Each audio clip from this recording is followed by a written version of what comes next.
Polisi katika mji mkuu wa Albania, Tirana, walifyatua gesi ya kutoa machozi na kutumia maji ya kuwasha, huku waandamanaji wakipambana na vikosi vya usalama wakati wa maandamano ya kumtaka Waziri Mkuu Edi Rama ajiuzuru. Waandamanaji walirusha vinywaji vya Molotov na fataki kwenye ofisi ya Waziri Mkuu siku ya Ijumaa kabla ya kuelekea bungeni ambako walikabiliwa na vikosi vya kupambana na ghasia.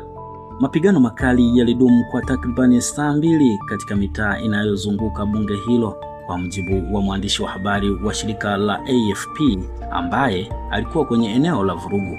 Aidha, polisi walisema takribani watu 30 walikamatwa, huku chama cha upinzani cha demokrasia kikisema takribani wafuasi wake 40 wamezuiliwa. Maandamano katika mitaa ya mji mkuu yamezuka mara kadhaa tangu kufunguliwa kwa mashtaka mwezi Disemba mwaka 2025 kwa naibu waziri mkuu Belinda Baluku na kitengo maalum cha mashtaka.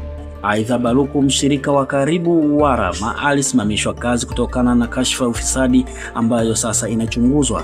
Aidha, mawaziri kadhaa wa zamani katika baraza linalounda serikali ya Rama pia wamekuwa wakilengwa na uchunguzi wa ufisadi. Wakipeperusha bendera za Albania na zile za chama kikuu cha upinzani, waandamanaji walikusanyika mnamo siku ya Ijumaa, huku wakiimba mapambio yakisema kwamba Rama aondoke, Rama afungwe.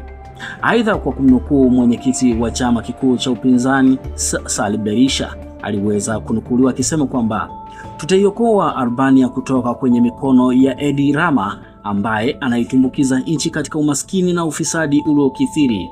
Aidha, kiongozi huyo pia aliongezea kwa kusema kwamba wajue kwamba hata wakienda nyuma ya jua tutawapata tu na kuwaadhibu kwa nguvu zote za sheria, alisema Berisha.